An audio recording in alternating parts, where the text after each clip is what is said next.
Bienvenidos a Economía de Frente. Revisaremos los temas fundamentales tanto en lo nacional como en lo internacional. Deuda, los económicos de quien puede derrotar a Trump en las elecciones de noviembre en Estados Unidos y los errores que hemos cometido a lo largo de más de 50 años y cuya factura estamos pagando. Aquí en Economía de Frente con Ernesto Farel Santoscoy y Carlos Alberto Martínez. Bienvenido.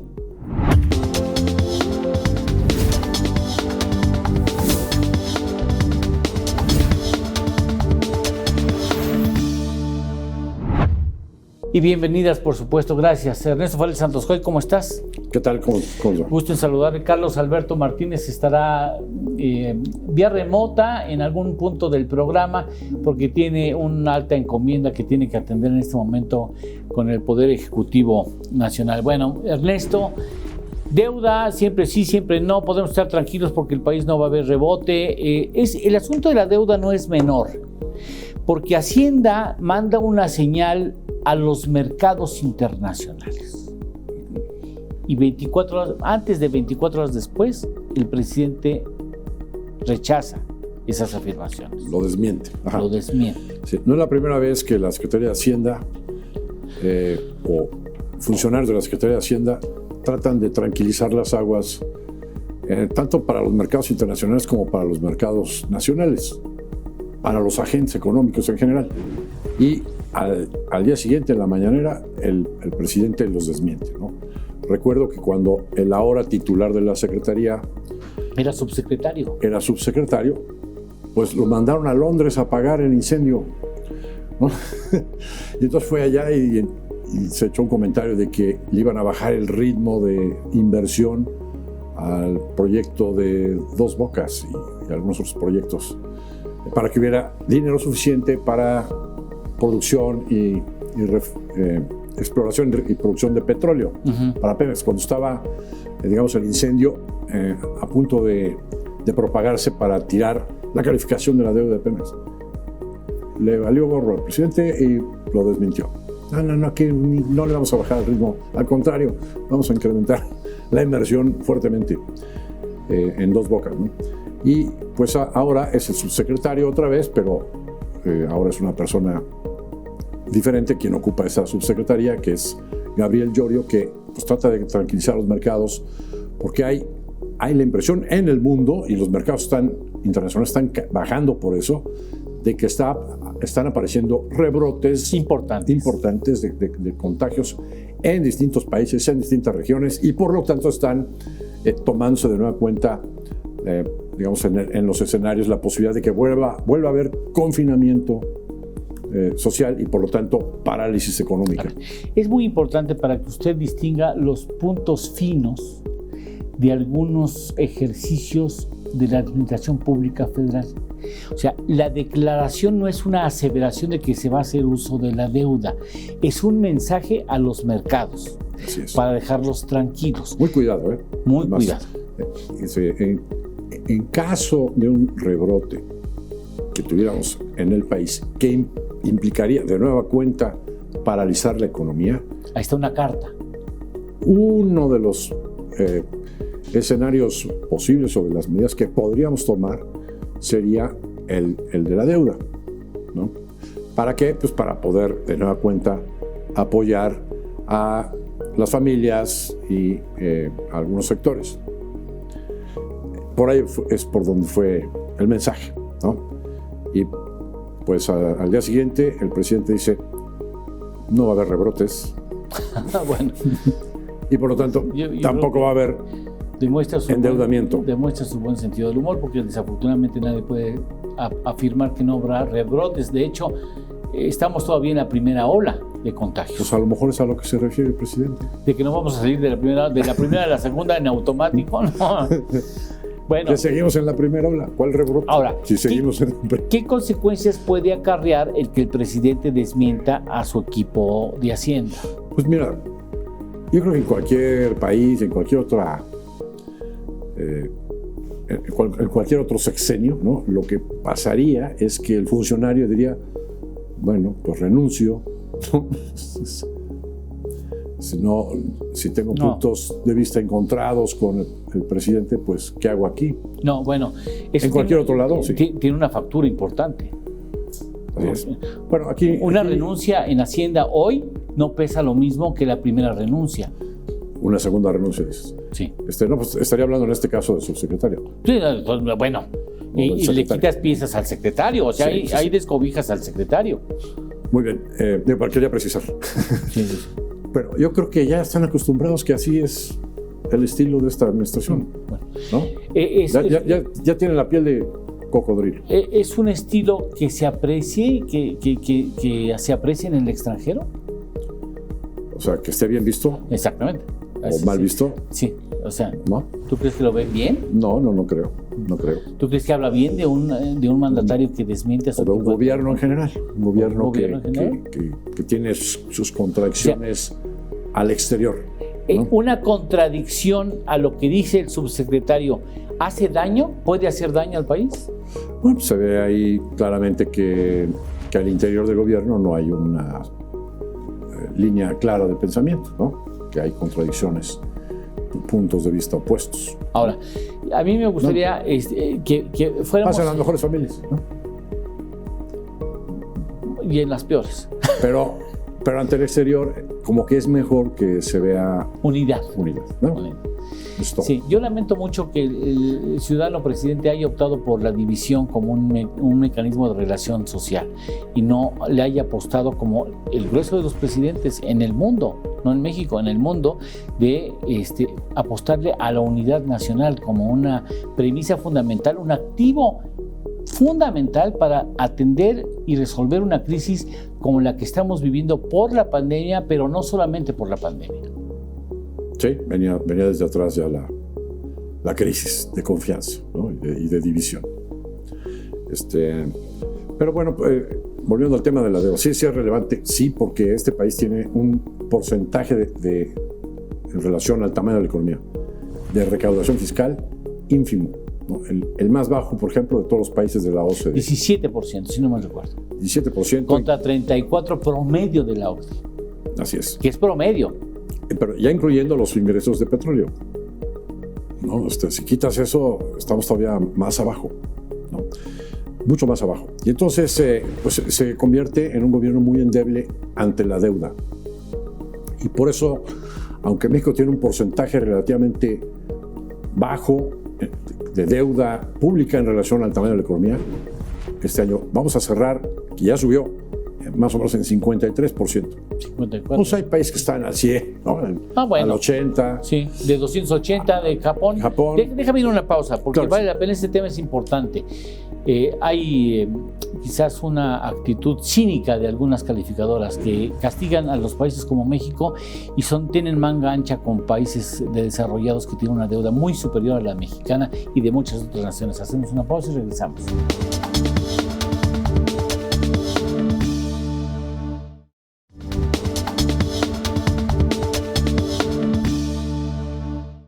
Es muy peligroso aumentar del 53-54%. ¿Es realmente fatal pedir deuda? Por un lado, si no hay confianza, pues como que viene siendo cuestionable, pues ¿para qué se endeuda si no hay confianza? Pero por otro lado, por ejemplo, si es necesario volver a hacer un confinamiento social, paralizar la economía, pues no queda de otra que endeudarse para poder dar dinero a las familias porque estamos en una economía en el que cerca del 70% de la misma es informal, ¿no? Y entonces sí requieres de tener recursos, en ese caso, para poderle dar dinero a las familias y que no tengan que salir. Así dar dinero a las familias. Dar dinero, así como se oye. Pues lo mismo está haciendo Trump, ¿no? Bueno, lo mismo se está haciendo en la política social en México actualmente. Sí. Se da dinero a las familias, ¿no? Aquí se tendría que dar a mucho más gente el dinero para que pues no tengan que salir a la calle a buscar el pan de cada día en una economía paralizada, ¿no? Y por lo tanto, que el esfuerzo del aislamiento pues sea más efectivo y pues que sea de 2 o 3 semanas, no más de eso, ¿no? que sea más efectivo. O sea, más vale un confinamiento estricto, muy estricto, donde la gente tenga resuelto su ingreso en los siguientes 4 semanas, a tener medio confinamiento que implica extender los contagios. ¿Es así? Pues vea el resultado que hemos tenido. Al final de cuentas, de todos modos, hubo la parálisis económica brutal, pero los contagios siguieron por meses, que no fue el mismo patrón de comportamiento que estamos viendo en la gran mayoría de los países donde hubo una aplicación más estricta, pero con dinero, ¿no? Bien, tienes razón, y me están indicando que creo que ya tenemos en vía remota a Carlos Alberto Martínez, participa en el programa. Yo quisiéramos preguntarte, Carlos Alberto, ¿no estaremos pagando, tú que estás escuchando esta participación por el audio, no estaremos pagando la factura por haber tomado malas decisiones en los pasados 50 años? O sea, la falta de claridad en las políticas públicas, de una definición de largo alcance, de largo aliento, ¿no será lo que esto está repercutiendo en las facturas que hoy estamos pagando, Carlos? Gracias, Eduardo. Ernesto, ¿qué tal? ¿Cómo estás? Pues efectivamente, como mencionas, uno de los problemas que yo siento que hemos vivido en el país y que nos tiene con una enorme debilidad estructural en las finanzas del gobierno, y en buena medida eso se traduce en una enorme debilidad estructural de la economía en general. Si bien es cierto, el gobierno y su economía no es toda la economía del país, pues es una parte relevante e importante.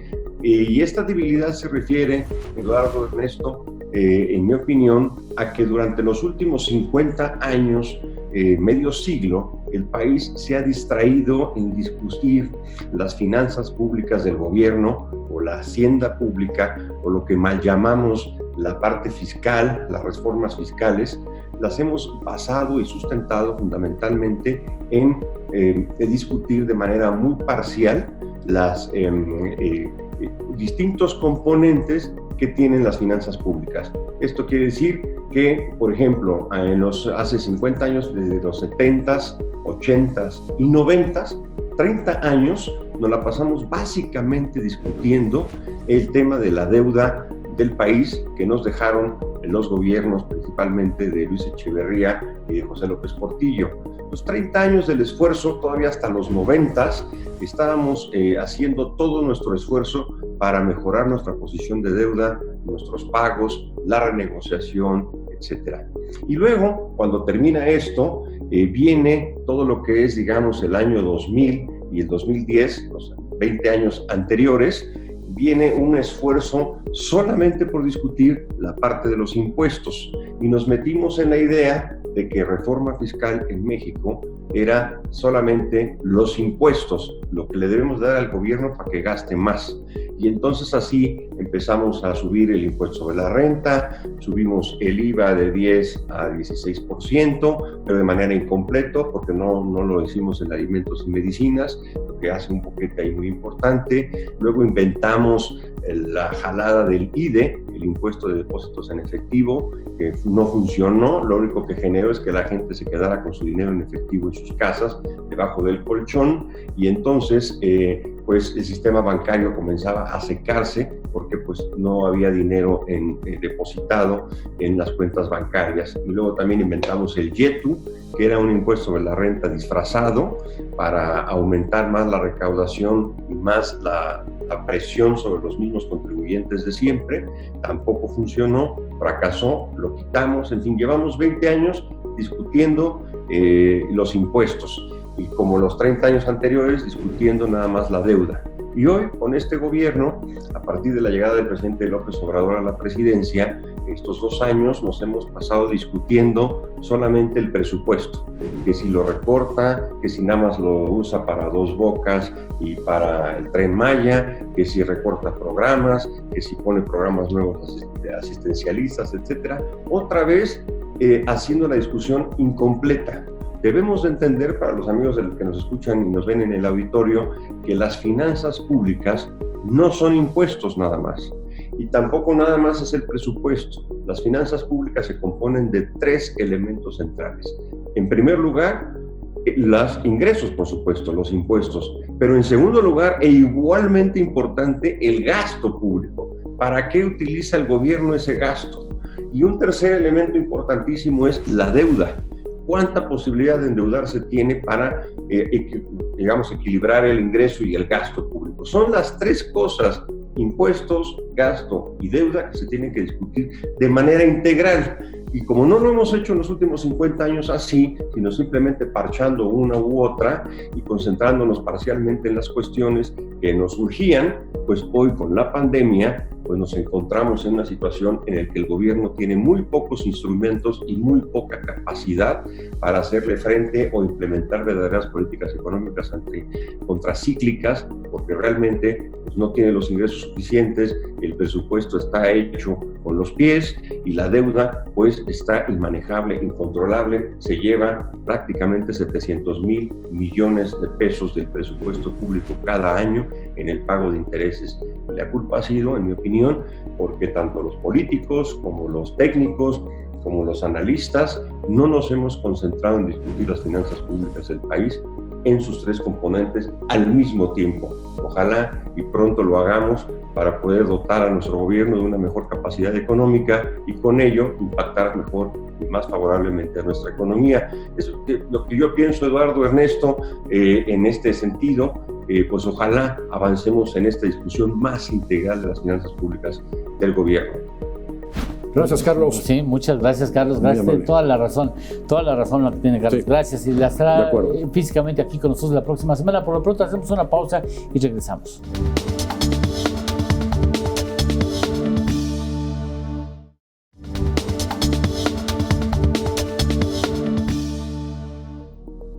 Bueno, es una encrucijada difícil. Si hubiera, a pesar de la voluntad presidencial, una segunda ola de contagios, aunque no hemos terminado la primera, pudiera verse o aumentas impuestos, o asumes deuda, contratas deuda, o condenas a la población a vivir un proceso de recuperación muy largo y muy penoso. Sí, o recortas más el gasto.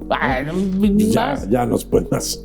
¿Se puede más? Pues no, tienes ya varios problemas con esa austeridad excesiva, ¿no? Así es. La verdad es que hay líneas de crédito contratadas, disponibles, muy baratas, muy adecuadas, a muy largo plazo, como la línea de crédito flexible del Fondo Monetario Internacional, la oferta que se recibió por parte de varios organismos multilaterales de desarrollo, pues sí era suficiente, digamos, como para haber evitado. ¿Cuánto se necesitaría? Depende de qué quieres hacer, pues, por supuesto. Sí, es muy difícil precisar cuánto debe ser. Pero yo te diría, a lo que viene, inclusive sin rebrote, sí me parece que pues, se van a requerir recursos adicionales, porque veo, por ejemplo, en el horizonte un problema serio en el sistema financiero. O sea... El presidente no va a permitir que apoyes al sistema financiero. No se trata de apoyar al sistema financiero. A los deudores. Lo que sucede es esto. Si están pateando el bote, ¿no? Y viene probablemente otra ola de reestructuras y siguen flexibilizando los criterios contables para no estar ahorita registrando como pérdidas la falta de pagos de la deuda de la mayoría de las empresas y de los individuos. Pero pues en la medida que vaya a haber pérdidas, cartera vencida, eso genera pérdidas, que a su vez genera menor capital en los bancos, y entonces eso a su vez da como consecuencia menor capacidad de crédito, y llega el momento en que los bancos, en lugar de estar dando crédito, tienen que cobrar los créditos y ya no dar, o sea, ir restringiendo el crédito. Credit crunch. Credit crunch. Y eso es un círculo vicioso que hace más fuerte el problema en el sistema financiero, pero también en la actividad económica. Mayor recesión. ¿Cuánto estará en la bolsa de financiamiento que estará en la economía mexicana, el sistema financiero? ¿Cuántos billones? Hoy hay créditos vigentes de la banca comercial al sector privado, 5.5 billones. 5.5. Y el capital de la banca es 1 billón. Hay reservas ya registradas en los bancos por 100,000 millones de pesos. Pero si calculamos que la cartera vencidas, que hoy está al 2%. Sigue estando al 2%. Pero con trucos, ¿no? Con estas malabares, ¿no? Pero pues si consideramos que ¿a cuánto se podría ir? Vamos a poner al 10%. En otras crisis, ha llegado a casi cerca del 20, pero vamos a suponer que se va al 10. Bueno, son 550,000 millones de pesos de pérdidas en el capital de la banca. Menos 100,000 que ya están reservados, pues te llevas en cerca del 45% del capital de la banca. Pero eso está pasando en otras partes del mundo. La banca va a perder en todo el mundo, no solamente en México. No, es que en otras partes del mundo sí el gobierno llegó y les dio a Mr. Trump, a las líneas aéreas, ¡pum!, 50,000 millones de dólares. Pero no se lo regaló. No se lo regaló, pero con ese dinero del gobierno, pues que implicó que el gobierno americano se endeudara, pues las líneas aéreas pudieron pagarle a los bancos. ¿No es salvar eso a las grandes empresas? No, igual se lo dio a las grandes empresas, igual se lo dio a las pequeñas empresas, igual se lo dio a las familias. Yo estoy llamándole de abogado del diablo. Son empresas, son países más ricos que México, ¿no? Pero ¿hay países más pobres de México que hayan hecho eso? Sí, no las magnitudes que han hecho. Oye, Alemania, bueno, su paquete fiscal, su programa fiscal en total es 40% del PIB. El de Estados Unidos es 14, 15% del PIB. Hay países latinoamericanos que han dado el 8, el 6% del PIB. Y México menos de 1%. Menos del 1%. Es exagerado, ¿no? Nada. ¿No? Si nos pudieran reportar cuánto tiempo tenemos por delante para ver si le entramos a lo de los económicos de Joe Biden. Bien. O Biden. La tesis de Mr. Joe Biden es: Estados Unidos está atravesando por la era de la oscuridad, ¿no? The Darkness Edge. Oh my goodness. Bueno, entonces dice, hay 4 crisis históricas coincidiendo en el tiempo. Una de las crisis es la económica. Pues la caída de la actividad económica no tiene precedentes desde los años 30 del siglo pasado, ¿no? Es importante esa caída en la actividad económica en Estados Unidos, aunque ya hay signos de alguna recuperación, no muy sólidos, pero hay recuperación. Segundo, la crisis sanitaria. Los Estados Unidos, a final de cuentas, es el país número 1 en contagios y en muertes. La tercera, una crisis de desigualdad social y todavía de racismo. Y la cuarta, una crisis ecológica, porque se ha descuidado con la era de Trump al environment, ¿Qué le pasó, man? a la ecología. Se me cruzaron los cables. Eso de hablar tantos idiomas después te genera problemas de taras al aire. Sorry. No vayas a hablar en alemán porque ni yo te voy a entender. A ver, yo paro. Bueno, esas 4 crisis. Entonces, para eso, pues propone una serie de cosas. No sé si tenemos tiempo o no. Lo dejamos para... Sí, lo dejamos para la próxima semana. Sí, para que se queden con las ganas. Muy bien. ¿Sí? Muchas gracias, Ernesto Flores. No, les anticipo que lo que está proponiendo va en contra de la política económica mexicana. O sea, no es cosa menor. No la van a cobrar durísimo los demócratas, bueno, eso ¿verdad? va a complicar el asunto. O sea, los demócratas van a decir, ¿sí? ¿Te viniste a saludar a Trump? ¿No? ¿Viniste a pagar el favor de lo del petróleo? A la foto del video. A la foto del video. Hijo, del video para la campaña. Nos los van a cobrar los demócratas. Desde que vino Trump como candidato, nos van a cobrar todas esas facturas tarde. Muchas gracias, Ernesto. Eduardo. Gracias a Carlos Alberto. Muchas gracias a Joseph Díaz Padilla. Gracias a este equipo de trabajo que hace posible Economía de Frente. Nosotros hasta la próxima semana. Muchas gracias.